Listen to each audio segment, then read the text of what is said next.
Hey, it's Joey Balladonna here from Anthrax, and this is SAGAS. Well,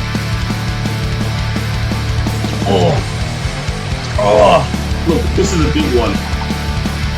I didn't break out and join the podcast today. It is now time for Devil's Advocate. Same time, same place, awesome. What's going on, everybody? This is Corbin, the Serpentine Skipwith. And this is Ren, the Berserker Marabou. And this is... SAGAS. Saga. S-A-G-A. And Sagas was his name. Oh. Welcome, everyone, to episode 37. No, 47. 47. Going back 10 episodes. 40. We're going back in the past. Actually, I'm going to Google that now. What was our episode 37? I want to find it. On episode 37, we talked about... Going back, episode 37 was... Oh, the king is back. When you returned. No way. That's cool. Wow. Well, what a coincidence. Yeah. So that's a cool episode. That means we talked about Blackbird. Aldridge. Yeah, Blackbird, yeah. Yeah, so there you go. So episode 47. And after last week, after Ren forced me to watch Studio 666, I figured it was only fair that I get revenge in the department of watching stuff. So that's why this week, as I announced last week, we'll be talking about the debut album by virtual band DethKlok. And what makes this album particularly interesting is that each song comes off the season 1 of the show, which this band performs in, Metalocalypse. A great show I've always enjoyed, and I think this is the first time you've actually watched it. So with that being in mind, just talking about the show for the moment, what were your thoughts? Yeah, man, like it took me a while to try and find somewhere to stream it, but I eventually got it. And in 2 days, I watched the whole first season because I was surprised that they were only short episodes. You know, they were like, what, 11 minutes long each, roughly. And I've had people tell me before I need to watch this, and you're always telling me I need to watch this because I'm like the Nathan of Explosion fella. And I was watching it, I was like, yeah, when he's in the studio, it kind of sounds a bit like me, all right. But I didn't realize how hardcore these boys were gonna be. They were hardcore, man. You know, killing fans at the shows. I was pure carnage. I loved it. Yeah, it was really good. When I got to like halfway through though, I really got into it. You know, the first few episodes, I was just still trying to get it. You know, and then I just after halfway through the first season, I was just like, this is deadly. I loved it. And they had a Viking song as well in it as well. Yeah. Talking about space Vikings. So I was down with it, man. But you know, the music in it is brilliant. It's my cup of tea, like straight away. If this wasn't a TV show, it would be the kind of album I'd listen to anyway, like, you know. So yeah, man, it was a good show. Nice. It always, every time I rewatch it, because I've watched the show, I've watched the first season plenty of times over. And it always makes me laugh. And especially now that we're doing Sagas, and now that I know you personally, like, it makes me think about it in a different context, and it makes me laugh even harder because, if you watch the show, like, he always turns down the bass.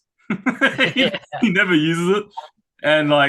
And Murderface is always pissed off. And it's just like, I can just imagine you doing that. Like, if you don't like a certain part, just put it all the way down. I love it. It's he doesn't give a fuck about Murderface. The bass is always just zero, pretty much. There was that one episode when Murderface ended up freeballing it. He discovered freeballing, and then his bass playing got better. I love that. Like, so I'm gonna recommend freeballing to all the bass players. Or like when they awaken that beast and they have to use ukulele instruments. And it's like, we don't actually know how to read music. Like, bad time to bring this up. But yeah, it's just like this is literally like a metal like wet dream for fans because it's just like obviously the gimmick is they're the biggest band in the world. They're the most, fans will literally die for them. Like, I forgot what episode it was, but I had that fan that's like, oh, last time I was here, they made me eat my own finger. It's like, like DethKlok, like, it's just like, they don't give a fuck. And it's funny how, like, the CIA is always trying to kill them, like, Yeah. behind the scenes. And it always made me laugh because in the first episode, the coffee one, like, when the CIA or whoever they are, when they're talking about what they know about DethKlok, they're just reciting the lyrics to the theme. They're like, murder face, murder face, murder face. Like, that's all we know. Like, they're just singing the theme. So much love about this, and of course, it makes it that much more special and badass that they actually make the albums. Like, they actually make the actual albums. There's Dethalbum 1, 2, Dethalbum 3, and then there's an orchestral movie about DethKlok, the Doomstar Requiem. It's an opera, which actually, to be honest, I haven't seen that one yet. I just watched the shows, but apparently it's really good, and there's an album about it. So yeah, it's just amazing that these guys it's all run by one dude, Brendan Small, Yeah. whatever his name is, Brandon Small. Like, it's pretty crazy how he operates everything. So yeah, no, it's an amazing album because the technicalities are there. Obviously, the production's crisp and the lyrics are hilarious because it's based around the show. So it's like you got a bunch of meatheads, literally, just like making an album, and the lyrics are just always a fun. It's very rare, I think, when you listen to an album that's equally, like an album that can equally shed the skin off your body, but also make you laugh because it's like Cannibal Corpse fused with Weird Al Yankovic. Yeah, Like, yeah, it's yeah. kind of what these wars would be like. So I always found that hilarious. Yeah, it's funny. Brendan Small, I'd heard of him before as a musician. I came across his solo albums, and they're absolutely sick. And then when I looked into this the show, I realized he was the man behind it. I was like, oh wow, it makes sense now why the songs are so good. Um, but yeah, like I have to say, like Murderface was probably my favorite character. Um, and just everything that like when he's trying to discover religion Yeah, and he's going to all these different, and it kind of resonated with me, because I kind of went through a bit of a phase like that. I was like, going through life trying to find like a faith or a path in that way, and he ended up at like the Church of Satan, which is the most metal of all. And it was just too wimpy for them. Like it was just like, come on, where's the nearest pub?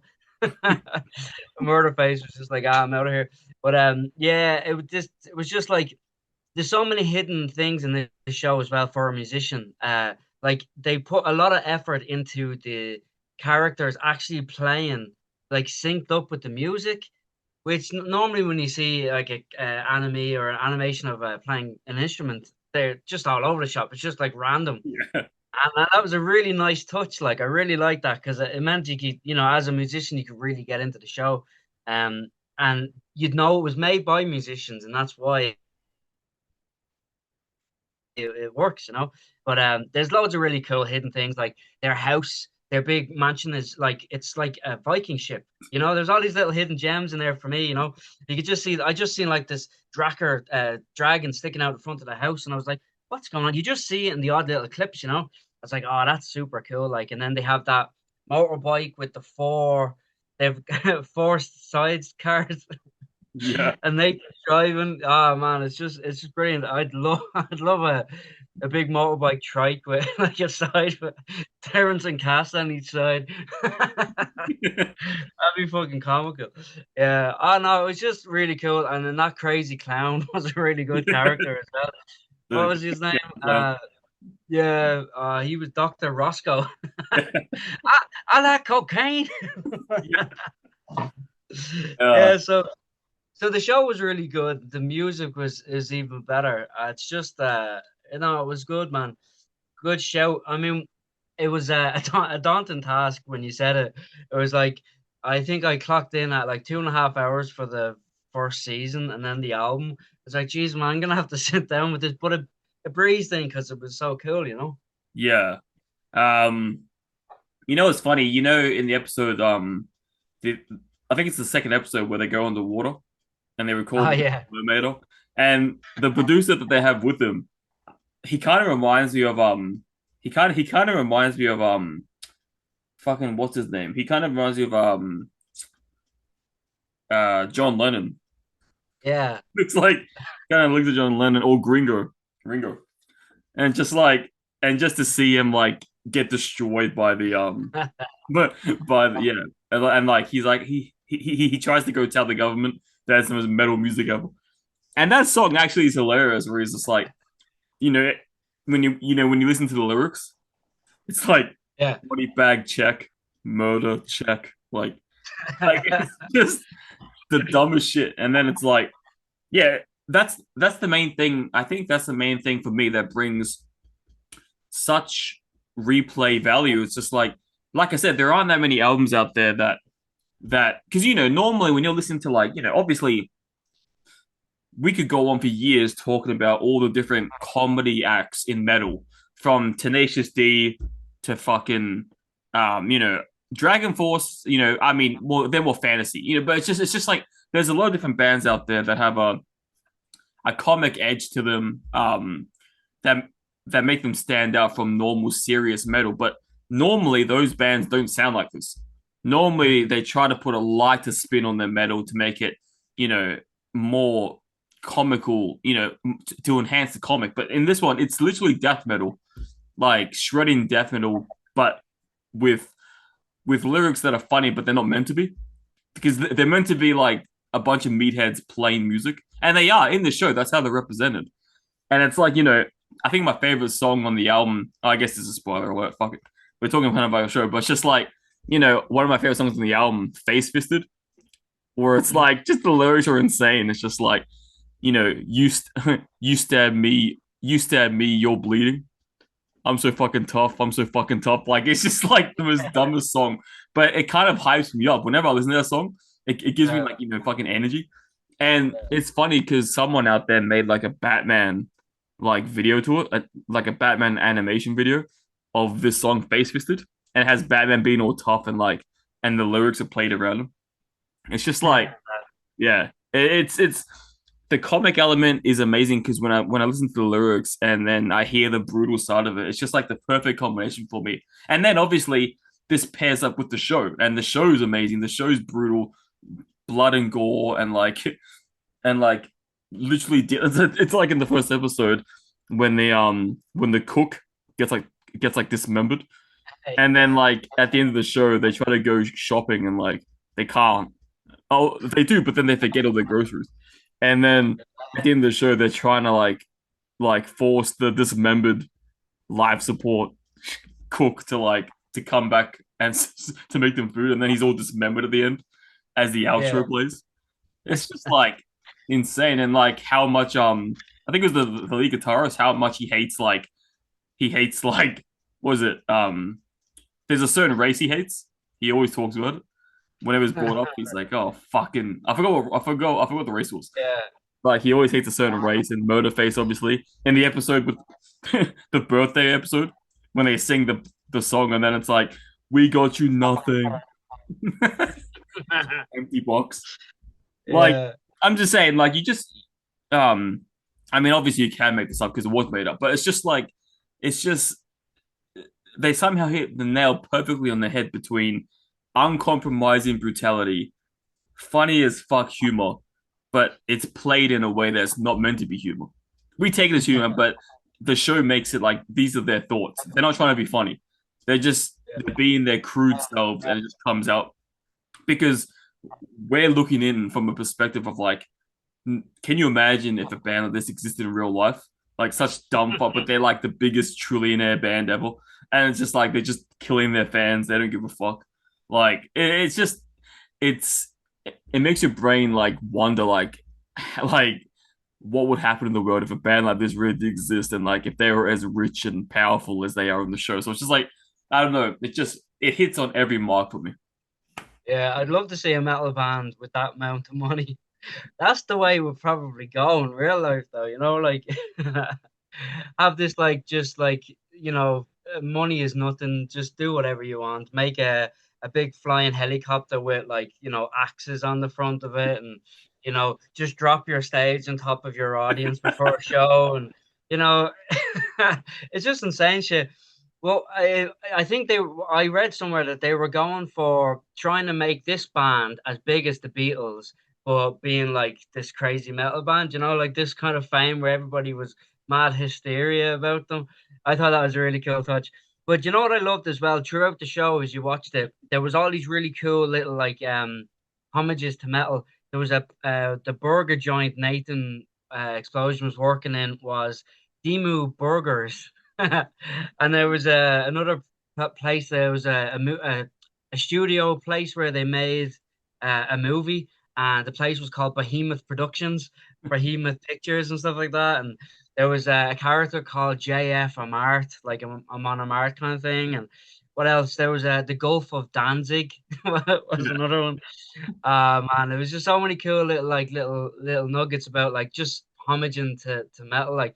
But Brendan Small is such an incredible musician. Like he's done all the guitars and the lead, the rhythm, the vocals, and the bass. So it's he's just a super super talented guy, and he's a voice actor. I have a list there. I'm not even gonna try and find it because it just he just has every kind of credential you could think of.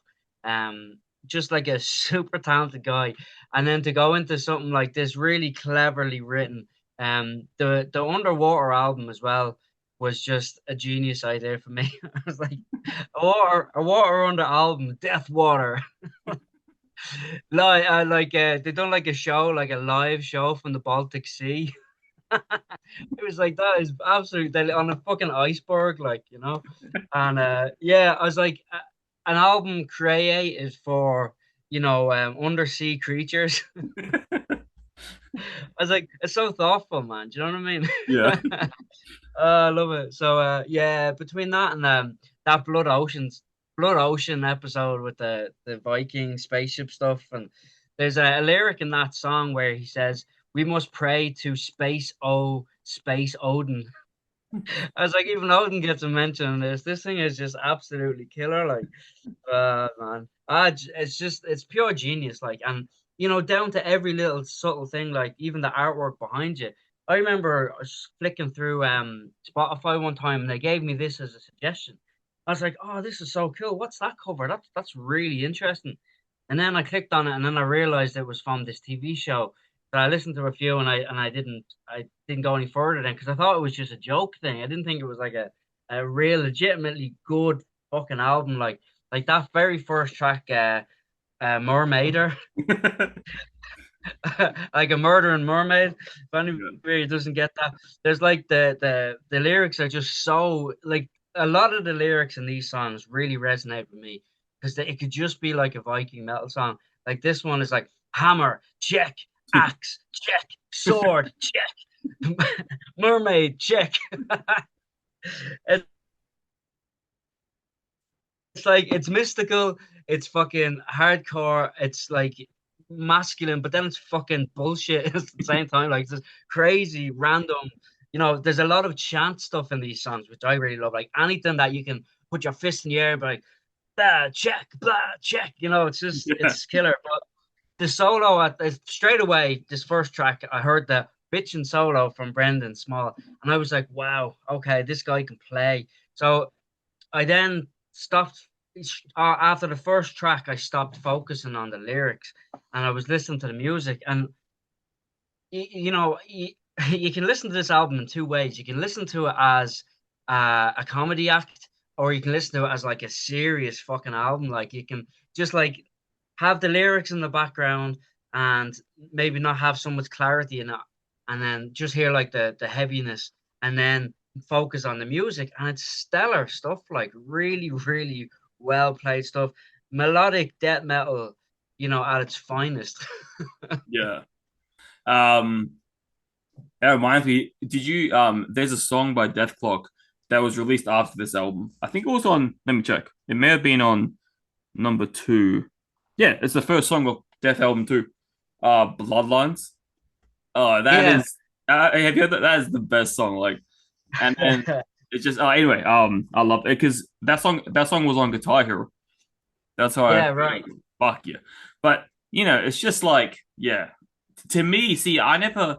To me, that's what's weird. Like my brain kind of goes into complete harmony with this album. Like I never.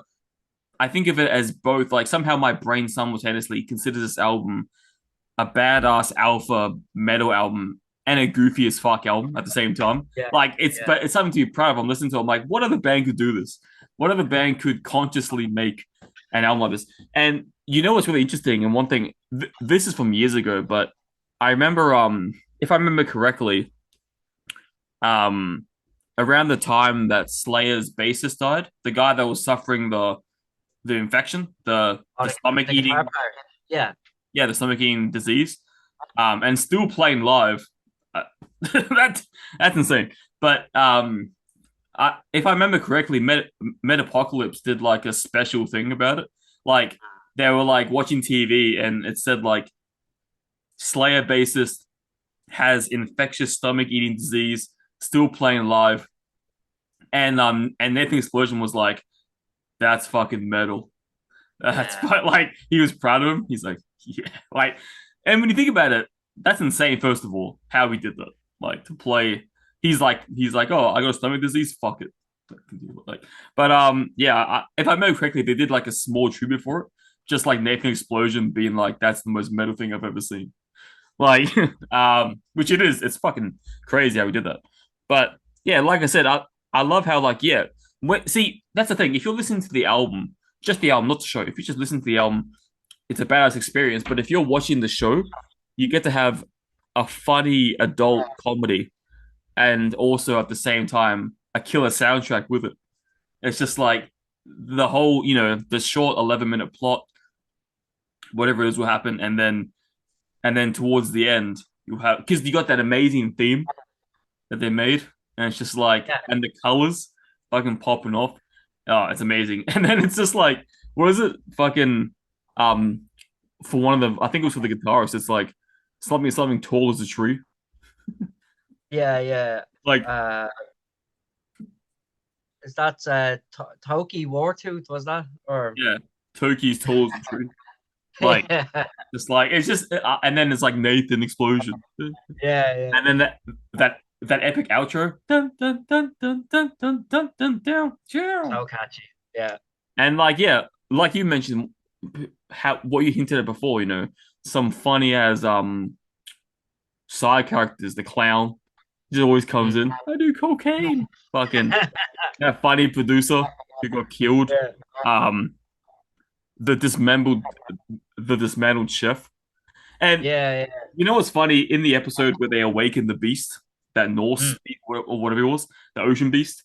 Like I just love how unapologetically stupid DethKlok were. Like, remember they arrived and it's like, oh, what song are you playing for us? Oh, this is from the ancient scrolls we found, and they just play this like beast song.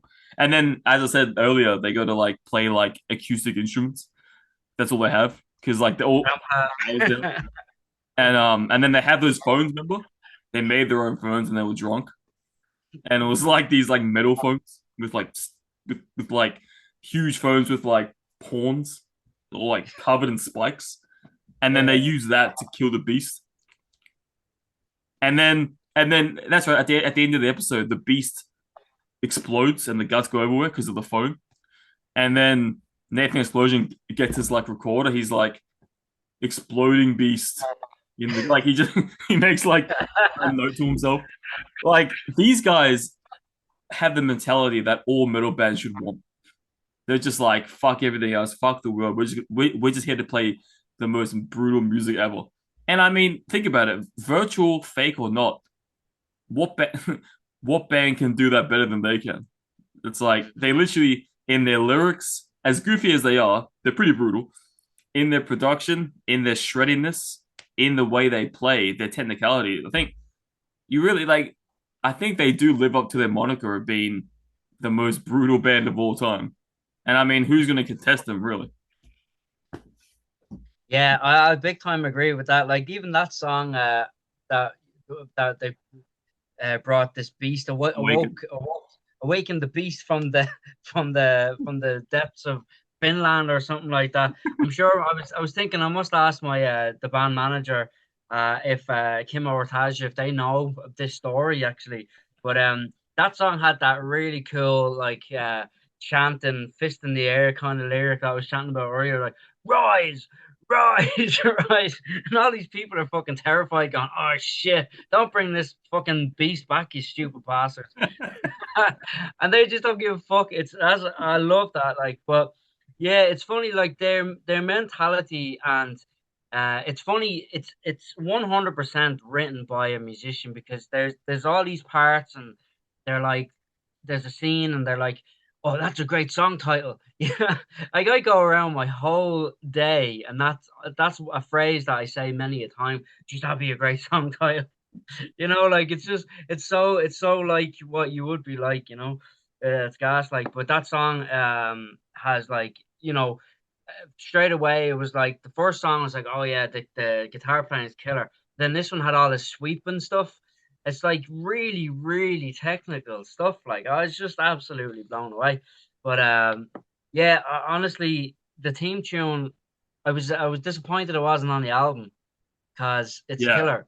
Well, apparently, Like apparently it is a hidden track. oh, is it?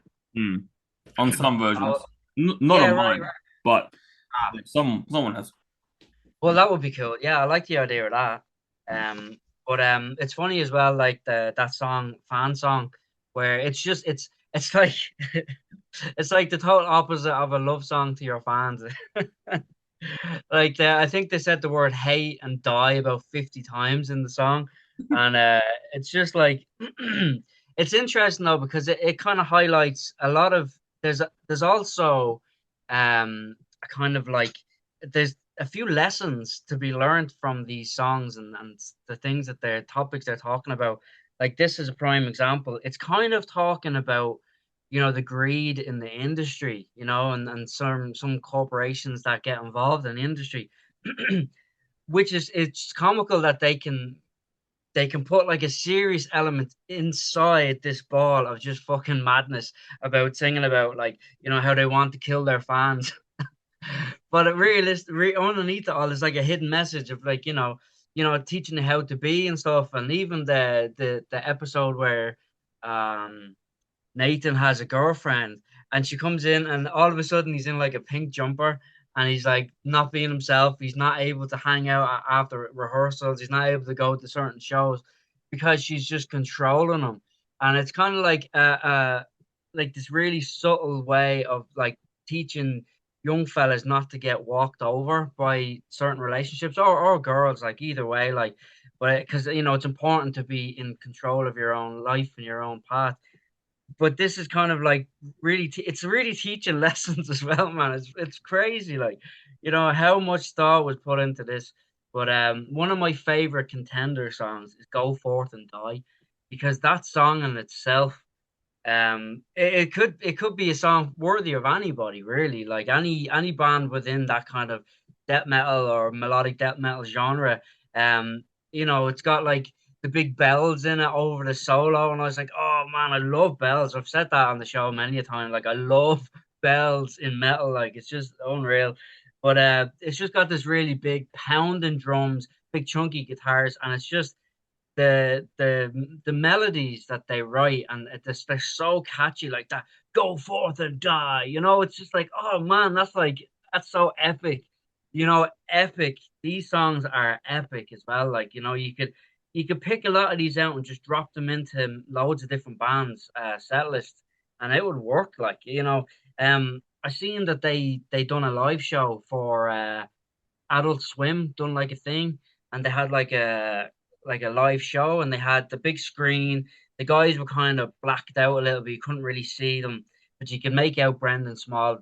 Um, and they were killing it, and they were on tour with Mastodon as well, which was really, really cool. And I found that out, I was like, that would have been a fucking awesome show. Could you imagine? It was like a double headliner, DethKlok and Mastodon. I was like, oh man, you couldn't get any better than that. Like, If I was them, like, you got to think anyone touring with DethKlok, they got to do like a. I mean, if I was them, do like a little video presentation first at the start, like DethKlok being like, "Who's this band we're touring with? Mastodon." That's like, That's like, all right. That's like, just being themselves on the show. Yeah, Um, yeah. I reckon that'll be the best. I mean, like I don't know, but I reckon that'll be the best way to do it. Yeah. I mean, there's not, all the stuff we're saying right now is the truth. It is an amazing, and they continue this same unique style of comedy and metal, tongue in cheek and metal. On all the albums. I heard the orchestral ones a lot more epic, but like for example, and I know this isn't about the first one, but I still feel like bringing it up because it is one of my favorite DethKlok songs, just in general. It's actually off number 2. Laser Cannon Death Sentence. There's a song called Laser Cannon Death Sentence, and it's funny because the chorus they utilize Nathan Explosion stuttering.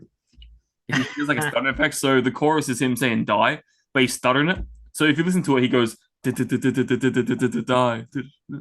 just, I don't know. I listen to it all the time. It's just a funny chorus. Yeah, and then like it's like a machine gun kind of.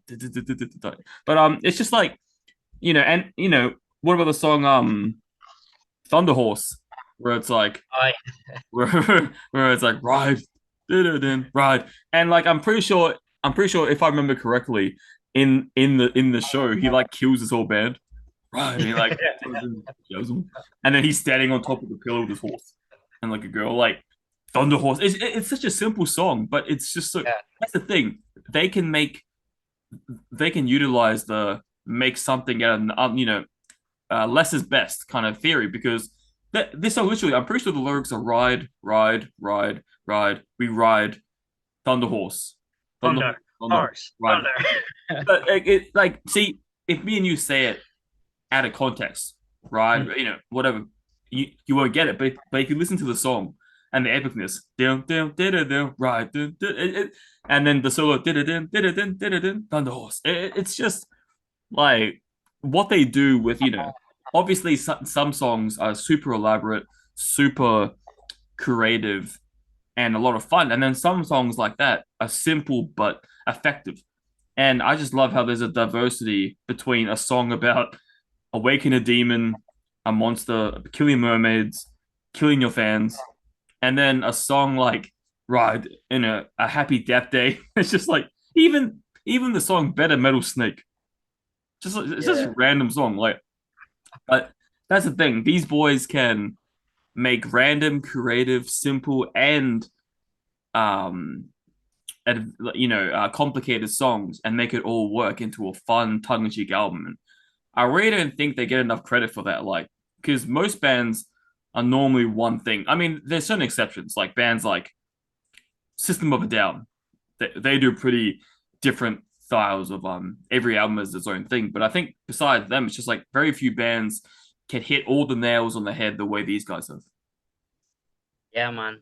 They do everything. It's like even that birthday, death day. It's just like it's a hardcore song, man. It's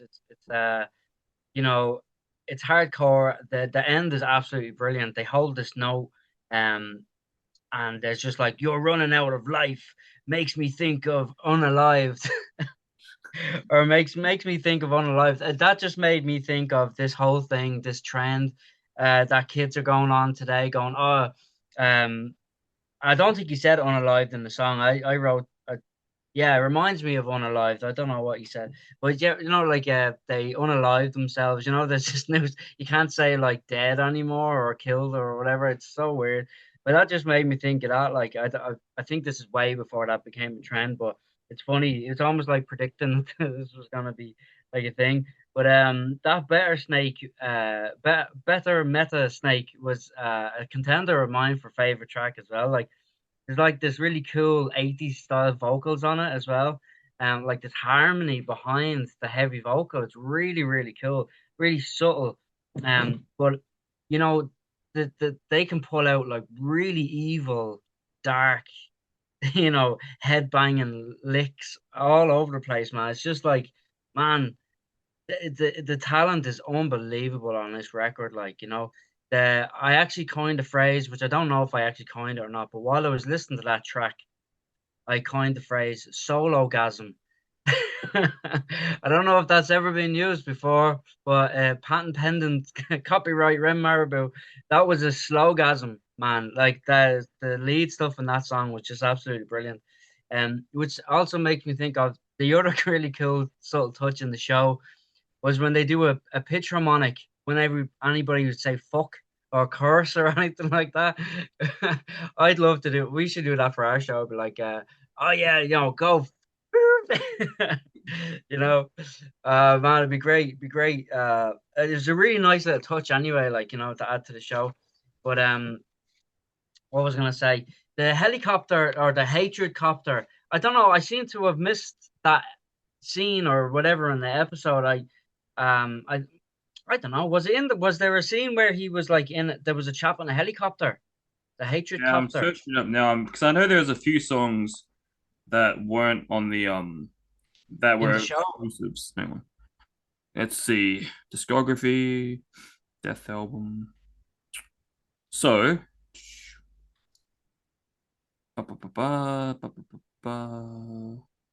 does not appear in season 1, but later appears in Renovation. Whatever that is. All right. And same as Yeah. Facebook. Ah, yes. Yeah, because I was listening to this and it's a really good song and there's like a different vocalist. Or unless it's Brandon doing a different, very, very different style. But he's like a pilot. He's like he's a helicopter pilot flying the hatred copter, and he uses his blades to kill people. And like I was like, shit, that sounds brilliant. I must have missed that in the season. I thought I focused quite well on the show, but it's one of the lyrics is "I pilot the hatred copter," which is just like it's just genius. Like it's really simple and stupid, but it's great. But there's a lead bit in the middle of that song, like a bridge that could just be Lamb of God. Like it's just like totally Lamb of God shit. Like so it's deadly. Like and the next track after that was really like a mad headbanger, like a Journey song almost. What's it called? Catrakitron. Yeah. What's that? What was that? Was that in the episode as well? Let's have a look. I think it was. I think it would have been. Let's see. Cathetron. Yeah, from Girlfriend Clock. Oh yeah. Oh yeah, right. That's from Girlfriend Clock. Yeah, see, I got that whole episode. I just kind of trailed out with my own thoughts because I was like, kids need to know that they can't end up like that. Don't let nobody control you, kids. I got real deep into that episode. Like, anyway. Well, we're in no position to give relationship advice because I'm pretty sure if anyone would have asked both of our misses, they would both agree that we're pretty whipped. So we're just here talking over our ass for that one. Well, at least I would be if I tried. But this is something I wanted to. We'll call this interesting facts time. This won't happen every episode. This is just whenever I have one. As I was waiting for Ren to come on Zoom, and I normally, I'll do something like I'll search up like, top albums of 2007 or whatever year the album came out. And this time, I thought I'll be creative and search up the worst metal albums of 2007. And here's the list. If anyone cares, I thought it was interesting. I haven't heard of most of these bands, but so number 1, The Autumn Offering. Fear Will Cast No Shadow. I haven't heard that. Number 2, Head PE. I have heard of them. They're a rap rock group. They don't have the best track record. Insomnia. Scarpoint, The Silence We Deserve. Another Animal. Self-titled, Another Animal. Atreyu, Lead Sales Paper Anchor. The Smashing Pumpkins. Zeitgeist. I've never heard that up. Chevelle, Vina Syria. Finger 11, Them versus You versus Me. What a stupid title. Non-Point, Vengeance. Drowning Pool. Full Circle. Is that the album which hit the floor on it? Bodies hit the floor. I think it might be earlier than that. Oh, But that's a good song. yeah. This next number 11 does not surprise me at all. Although I remember being a teenager, being a fanboy about it and liking it, but the more I listen to it, the more I get older, the more I realize it was a terrible album. As much as I hate to admit it. Number 11 is Black Rain by Ozzy Osbourne. Yeah, I remember that being a bit shifty. This one's interesting. Soilwork, Sworn to a Great Divide. I wouldn't imagine a Soilwork album being on worst album. No. Considering I interviewed the boys. Hmm. Taint, Secret and Lies, Blood, Red Throne, Come Death, Evil with an E, Enter the Grave, Nerea, Armamentarium, As I Lay Dying, and Ocean Between Us. I remember loving that album, As I Lay Dying and Ocean Between Us, but maybe I'm wrong. Darkest Hour, Deliver Us, One Side Zero, self-titled, Sanctity, Road to Bloodshed, Omnium Gatherum, Stuck Here on a Snake's Way, Seven Dust, I never liked those guys. Alpha, D in Grey, The Marrow of a Bone, terrible name. Introt, The Challenger, and then Skin Dread, Roots Rock Riot, another terrible one. I haven't heard of most of those people, but hey, that's the worst albums of 2007 according to albumoftheyear.org. So Nice. there you go. Chevelle. I don't know if Chevelle have a bad album now. Like they're fairly talented dudes. Like so. Well, apparently it was rated. Where is it? It was rated because it has the ratings here too. It was rated. Where am I looking? Oh, 40, a score of 40% by the source. 40 out of 100. Oh. But Ozzy Osbourne, that album got 50 out of 100. Yeah, right. But yeah, I thought that was an interesting fact. It was very interesting. Yeah. So, on to our sponsorships. Ren Marabou, which isn't even your real name. What do you have for us today? Today, I had it all planned, but I'm after forgetting now. I had something planned, lovely, nicely planned. All this talk about DethKlok, man, that they're after frying me brain. How could you run? No, I remember now. So the lovely people at Ulster Mead Co. make beautiful bottles of booze, which you can drink responsibly, and hit them up. Ulster Mead Co. You can find them on Facebook and Instagram. They have a new batch of mead in the process of being made, but at the moment they have all their lovely wines, and they use all these really creative flavorings. Like it's not even stuff that you can get in most places. I think one of their nicest ones is the linseed wine. They have a mint strawberry kind of not a pomegranate, but they have a pomegranate mead. But anyway, they have a massive stock. So check them out on Instagram or Facebook, and yes, see if there's anything that tickled your fancy. Drink responsibly, and hail Odin. I want to hurry up and try it. Tell the boy. I know. I'll get them to sort something out. I was meant to call down to the factory. We were supposed to do some coordinating, and I've just been so busy, but I will get down to them and we'll get the ball rolling very soon. Nice. I'm excited. Yes. You know, one thing I've got to say, and this is a bit unrelated, but I'm excited to talk about it because you mentioned Odin. So this is about the whatever. This is about the nah, that's stupid. It's about the new God of War game. I haven't played it. I think I'm getting it for Christmas, hopefully. But I just saw this one clip. I've been trying to avoid all spoilers, but I haven't been able to with this one. But it's so sick because you mentioned Odin. The main guy, Kratos, he meets Odin for the first time in person. In my game that I have, you don't meet him yet. You just meet Thor, and the other brothers. But I saw on YouTube they're standing face to face, and Odin has an eye patch. He's like old, and Kratos says to him, something like something like "Be careful when you mess with me. I'm the god of war." And I'm like, oh shit, he challenged Odin. So I'm so hyped. If there is a fight, I will never win that fight. I suck at boss fights, and especially Odin, I'm gonna die. Yeah. But still, I'm so hyped for that game. Yeah, you mentioned Odin and it reminded me. So my sponsorships for today, we're gonna be talking about. There is only one Elvis, aka Josh Freeman, and the reason, well, we should mention him every week because he makes our stuff. But two, I'm actually wearing my hoodie today.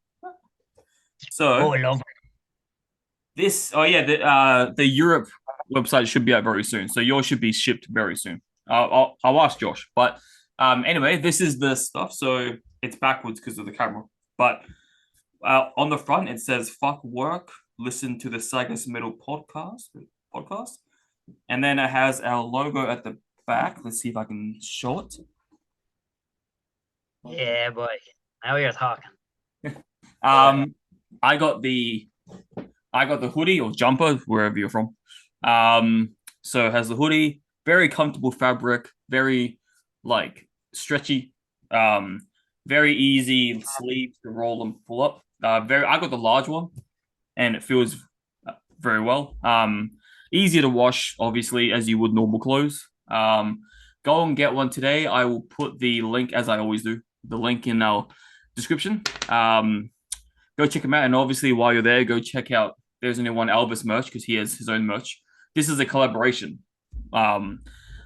work, so go check out his, get some of his stuff, and don't forget to check out his music. And I can't wait. I'm actually super excited for his new album coming up. I love his first EP, and this one's gonna be really good too. So yeah, go check him out. And yeah, I think I'll keep it to no, I will not. Viking Trinkets. Talk about you boys. Some amazing work. Ren got a special gift. I have not yet. So, but no, I'm joking. Nah, it's sick because we have our. Where is it? We have our. Yes, there's that, and there's this. So look at this amazing quality. I wear it every day in the shower, sleep with it on. At work, I just tuck it in. Very easy. And yeah, amazing quality stuff. If you love Viking stuff, you will love Viking Trinkets. They're based in New Zealand, if I remember correctly. One day we should have one of the boys on and just like talk about it. I should ask him. But anyway, go check him out. Go to the website Viking Trinkets, and when you order something, put in the code SMP10 and get yourself 10% off. And if you do order something from there, thanks to us, tell them that the SAGAS Metal Podcast sent you. And those are my two for today. All right. Now it's time for the Devil's Advocate. The Devil's Advocate! DethKlok! Nice little shout out. That was my Nathan impression. I think after watching after you watched Metalocalypse, I'm sure Cass is going to be very careful watching on the mixing station. Yeah, man. Explosion and just turn all the way down. Yeah, we're recording a new album at the minute. New track and post production, and Cass, it's bass time for Cass so, at the moment, so it'll be interesting. Is there did you confirm already an album name? I did. It's super hush hush at the minute, but I'll say it on the show here, and anybody that follows the show, you get extra love. Holy Mountain. So this is an exclusive. It's Holy Mountain. It's the place where all the good people of the Norse religion or faith, if you will, where they go to live a lovely life after. Nice. So it's a dedicated album to me dad. Obviously, I'm probably gonna dedicate everything I do from now on to me dad. But yeah, it's man. Do you know what? It's really interesting listening to this DethKlok album because there's kind of a lot of resemblance in the work I'm doing at the minute. It's a lot heavier. It's a lot beefier, and there's a lot more kind of melodic death metal stuff brought in. So it's gonna be interesting. Don't know what way the album is gonna go. Like yesterday, I was putting like horns on it, these big French horns, and it's gonna get crazy. So Well, I gotta say before we obviously talk about Devil's Advocate, I really, I really like, and I'm just saying, like, I think for me, as much as I love Sagas the album and Tales of Ruin, I thought, and I wish, and obviously I'm not part of the band, but I think the what's the word, the level, like the combination that you guys put in the EP, the latest EP, the combination of like Norse and folk sounds mixed in with the metal. I think you guys hit that perfect sweet spot. Like that was like I was so happy because that's what I wanted from day one. I wanted like more folky, like Norse sounds, melodic sounds, as well as metal, like not like proper like. So when I was listening to that EP, it has the perfect amount. It's not too heavy on either side. So hopefully in the future you guys can make more stuff like that because to me, as much as I love the other two first albums, well, three albums, that was like when I heard that EP, I'm like, yes, this is the level of combination I want from going forward if I had a choice. So yeah, you got it, bro. I'll keep it up. that's what I'll let you know because I fucking loved it. So Devil's Advocate. So I'll start with the worst. For me, this is pretty easy, and it's not really. I mean, it's not a bad song. It's just like, and I think a lot of the times, for me, mainly it's about. For me personally, I think it's about what it boils down to, unless we're really nitpicking, is like pacing for me. Because when you listen to an album and one bit or one song sounds a little bit out of everything, then it's like it's obvious, it sticks out. And I didn't like this song as much this whole time, like because I've listened to this album plenty of times, and every time it gets to this song, I'm like, yeah, like it's normally a very frequent skip track for me, only because it's like I think there's one song on this album that's I feel the amazing superior, and then this song just feels like a watered down extension of this other track that is not needed. And the track I'm referring to that I don't like, that I don't think I ever have liked the song, is track 2, Go Into the Water. It just feels like it's slow, and we already had a water song, Mermaider. Like it's just like we don't need. It feels like a kind of a watered down extension of Mermaider, like the slow like. And I'm like, dude, like the lyrics are obviously they're fine, they're good, but it's just like the slow pacing of it, and especially when you had such a badass intro track, Mermaid, and then to go into like the slow. But then the problem is after track 2 goes straight to Awakening, so it's just like Awaken. So it's just like I just feel like it's a weird kind of break, like the album's taking a break. First of all, too soon, and second of all, it shouldn't like if you're gonna put it there, put it like at the end or like towards the end. So it's like, and then it'll feel more like a breather, like oh, okay. But if you put it in track 2, you've got the blood pumping, you got the blood's pumping, all the mermaids are dead. I mean, you got everything right, and then you slow it down. And I get it. I guess I get what they were going for, like Mermaider, or let's continue the theme, maybe. I don't know. But it's just like, yeah, I never liked that song because it just feels too slow for me, too methodical. It's like, and obviously there are other bands that do it well, and I'm not saying they can't pull off a slow methodical song, but I just feel like for this album specifically, it would be in the best interest to keep it fast paced and just revved up. And Mermaider did that perfectly, and I've always thought track 2 was just a bit too slow. Now as far as best track goes, for me, it has to be. This just for me. I guess I will bitch out and go Face Fisted. I know I mentioned that earlier, but it's just like because other contenders are Thunder Horse. Just love that. So simple. Awaken, Mermaider. There's so many great songs, but for me, Face Fisted because it's like I think I'm gonna search this up real quick because it's just like the lyrics are just absolutely insane. It's just like I am be dangerous now, not me hurt when stairs fall down. Be pushed by you, me hit head. Me nose broke, soon you'll be dead. So strong my face is, you punch, break fingers. Kick me, you're limping. Stab me, you're bleeding. And then the chorus is like, I'm so fucking tough. I'm so fucking tough. And it's like, that's right. I'm so fucking tough. It's just like, and a line that always makes me laugh, and this is right after the chorus, kind of like the post chorus, where it's like the second line. It just, every time I hear it, it just makes me go, huh. Like every time, no matter how many times I listen to it, I just laugh out loud. Where it goes, the first line goes, "You're an ugly man. You're as dumb as sand." And then the second line, it makes me laugh. It's like, "Your mom's fucking fat. Your mom blew a rat. Your mom's fucking fat. Your mom blew a rat." It's just, it's amazing how funny that is. It's just like whenever I hear that last part, "Your mom blew a rat," I'm like, like just imagining that scenario. Like, what an insult! Your mom blew a rat. It's just a funny image. It's a funny insult. So the whole song was just an alpha male overdose. It's just a masculine overdose. Like, you stab me, you're bleeding. It's like, what? And then I'm so fucking tough. I'm so fucking tough. Your mom blew a rat. It's just everything about that track is golden. The lyrics are just, they're just exquisite in tongue in cheek. So yeah, those are my choices. Nice, yeah. I totally agree with the go into the water.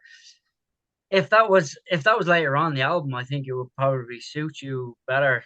But I know that it kind of like brings it down. It's a very emotive song, so to throw that in, it's actually quite deep if you really read into it. It's like there's the lyric here where we reject our earthly fires, gone are the days of land empires.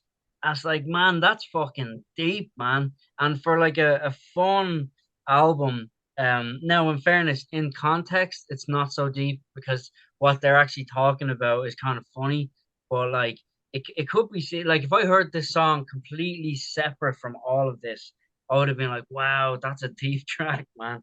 So yeah, I get that. But it's still really good. Um my favorite no, my least favorite song is uh Blood Recuted. So it's like blood electrocuted. Yeah. It's pretty funny, like, and the verse is you are an electrician, but there's a bounty on your head. It's like it's just goofy. There's a really nice verse riff. But other than that, it's the one that I will least listen to compared to all the amazing tracks on this album. Like, but the one that obviously this was going to be a given for me, and if I didn't pick this one, I think my kin would probably have issues with me. But the last, or is it the Lost Viking? The Lost Track, Viking. the Lost Viking, track number 8. Um, it's a full-on Viking metal track. It's got that gallop, which I absolutely love. He's singing about his foes and things being epic, and it's a driving song. It's empowering. It's just a battle song, and I love a good battle song. Like if it's like, charge, get in there. But it's got these huge layered vocals as well, which out of every track in the album, this is the one with the biggest, most wouldn't call them airy, let's say, but like just really spread across the mix, kind of like forced at you kind of vocals. And there's great melodies on the axe and octave runs. And then there's a lyric, "The gods weep in the night." So talking about the gods and everything. It's a song made for me. So that definitely pegged it, which is out of context, really, the way I see that song from the rest of the TV show and the album and everything about it. But it was just nice for them to put that in there for me. It sounds like. What a cop out. What a fuck. I knew you'd say that as well. Yeah. Yeah, that's why back in the day I had to choose Tia as a guest because Yeah. you said to me like, oh, it would have been too obvious of a choice. Yeah, exactly. Yeah. But funny enough, if you had chosen the album, it would have been a different album than what I chose. I chose Yeah. Land. I think you probably would have chosen the one. Lights of the North Star or something like that, or And I That's can't my say how, and I hate to say this because I don't want to make you feel bad or jealous, but it's just like to the closing track of the Tier concert was "Hold the Hidden Hammers High." Oh, it's just yeah, no. like the closer.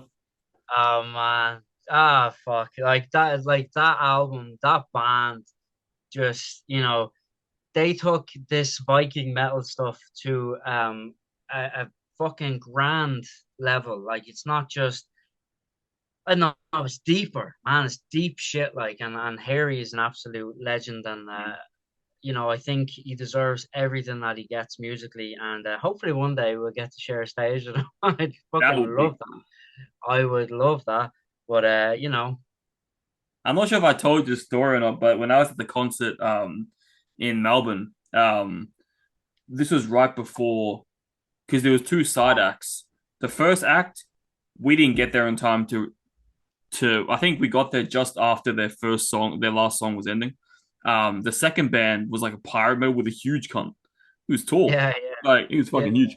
And it's funny because he came onto the stage and he's like, "You guys want to hear a new song?" And everyone's like, "Yeah." And then he's like, "This song has," and then he paused. He's like, "Mixed reviews."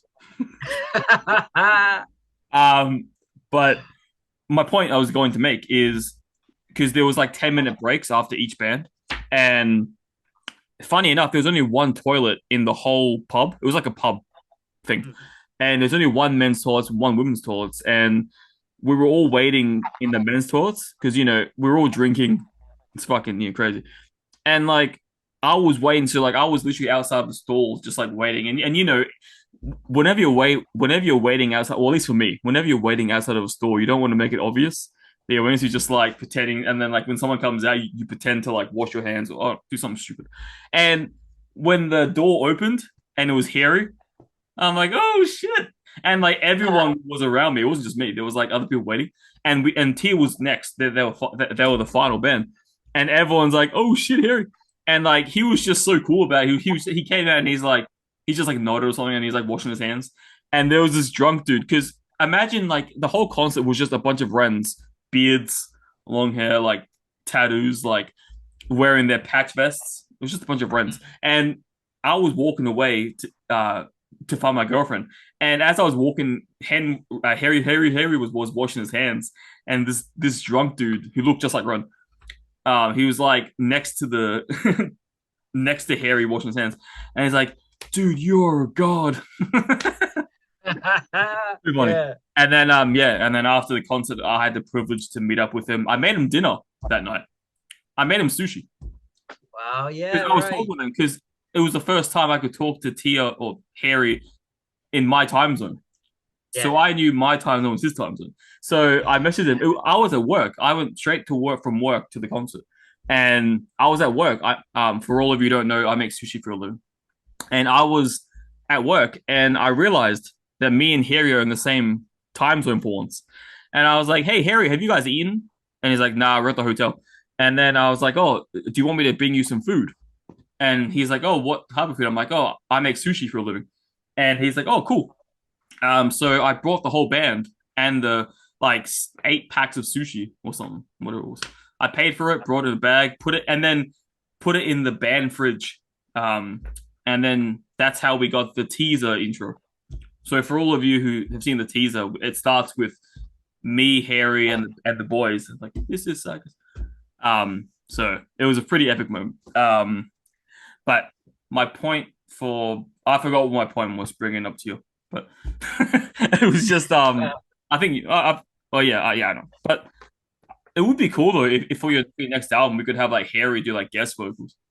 I mean, that would be incredible. That would be dream come true. Like, quite literally, they are the reason why I'm doing what I do. It's like huge influence on me. Like, anybody who hasn't listened to Tyr, I highly recommend. They're named after Tyr, the god of the sword, or the brave one who got his hand bit off by Fenrir, that giant wolf who is tattooed on my lava right there. Very, very, very cool band. Highly recommend. After you listen to DethKlok, go listen to Tyr. Weird because in the God of War game they call Tyr the God of War. Yeah. Well, that's it. I mean, he's a god of war. Yeah, definitely is like because god of the sword is a big thing. He was like he'd be kind of like the one that would the judge kind of character as well, you know. So Yeah. sort shit Well, out. he's like 10 foot tall and go to war. Is he? Yeah. Well, I never met him. Maybe someday I will. I'll be able to tell you if he is, but Yeah, ten you can foot's quite tall. if you ever die, I'll get a Ouija board. I'll be like, how tall is and then you I'll can be like, tell me. I'll be like, Or dude, you Thor's could possess me. awesome. You could possess me and I'll continue the band for you. Yo, that would be sick, wouldn't it? That would be very DethKlok. um Yeah, nice. Do you have an album for next week? I do have an album for next week. I was actually just looking at Tear there. Yeah, By the Light of the Northern Star is 2009. It's definitely my favorite Tear album. It's the one that got me sparked into everything I do. I had like a fun band in mind for next week as well. It seems we're on a bit of a fun vibe the last couple of episodes. You ever hear a band called War Kings? No. So this is a very interesting band. The drummer dresses up as a Spartan. Let's just leave it at that. So War Kings album, Morgana, because they recently have a new member of the band, Morgana Le Fay. So every track is not every track, but most tracks are featuring her. So they have this album, called Morgana, probably to give a homage to her starting her new life with the band. So yeah, War Kings, man, Morgana, 2022 album. Cool. Well, it was an exciting episode of Sagas. And I think, as we always say here on Sagas, same time, same place. Nice. Or something.